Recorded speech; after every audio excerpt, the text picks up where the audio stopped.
want to talk about just for a couple of minutes how to deal with a bad hand. How to deal with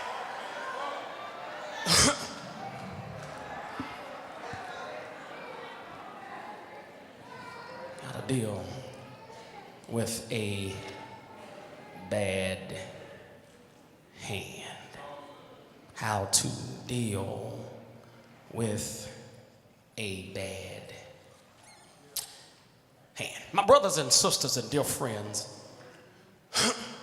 one of my favorite card games growing up is a popular, famous, and familiar game to most of us in here.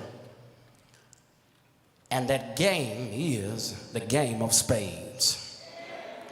How many of you ever played the game of spades in the house? Now, if you're not too saved in here, come on, just wave your hand and say, I do play spades.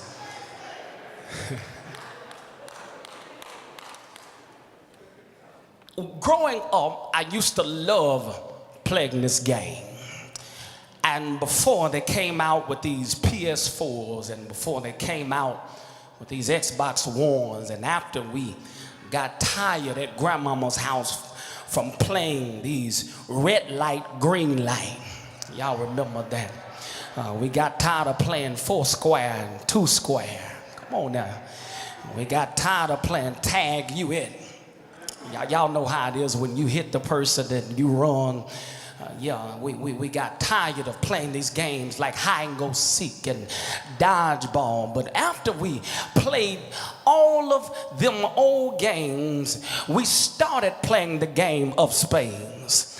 And can I tell y'all that I grew up playing this game. Really didn't like the game at first, but I grew up and I grew to love this game. And can I be honest with all of you today, and I tell all of y'all, if y'all don't look at me different, the reason why that I really love playing the game of spades is simply because I love to talk trash and I love to talk noise to my opponent. Oh, y'all gonna help me in here. I love playing this game because this game was very competitive. It was very competitive because I found out the significance of the game. Either you were going to win or either you were gonna lose. Oh, y'all gonna help me in here. I mean, if you know anything about spades, in order to win the game, you had to pay very close attention to the board. Because if someone so happened to slip something out there carelessly, you could gain an extra book to set your opponent up. I mean, if you know anything about spades, that sometimes you can be dealt a bad hand and sometimes you can be dealt a good hand. But in spades, if your hand was bad, the good news is that you can always depend on a good partner. Are y'all with me in here? I mean, if you had no spades, you would have to be redealt. But can I tell you, Deacon LaFleur, what really keeps me excited and what I really love about the game of spades, when I found out that although you can end up with a bad hand, the good news is that I've discovered that you win or lose not based upon what you have in your hand, but you win or lose based upon how you play the hand that you already have.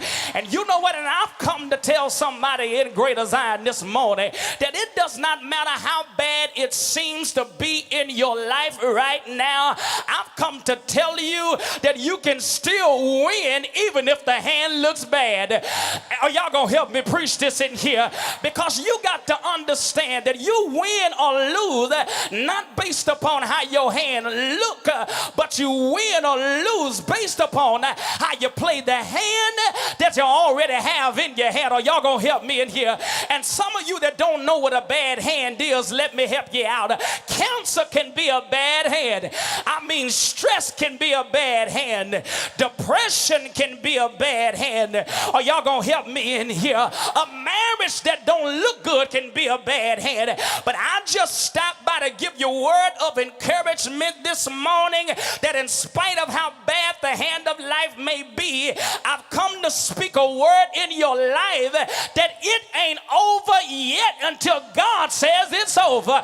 And can you do me a favor? Why don't you just tap somebody that's beside you and just tell your neighbor, it does not matter how bad it seems in your life, you gotta know that it ain't over until God says it's over. I need some folk that's just like me that had a bad week this week, but you made it into the house of God, and since you made it into the house of God, you're able to lift your hand, you're able to open your mouth and say, Lord, I thank you because I know that it ain't over yet. When we look at the text, understand that Jesus is teaching in the synagogue on the Sabbath. Jesus is teaching amongst this crowd, and while he is teaching, he's given this a sermonic breakdown of his sermon. Here we find in the text three type of crowds that's in the text. Are y'all with me in here? First crowd we see is the concerned crowd. We see a crippled crowd, and we also see a critic crowd. All right.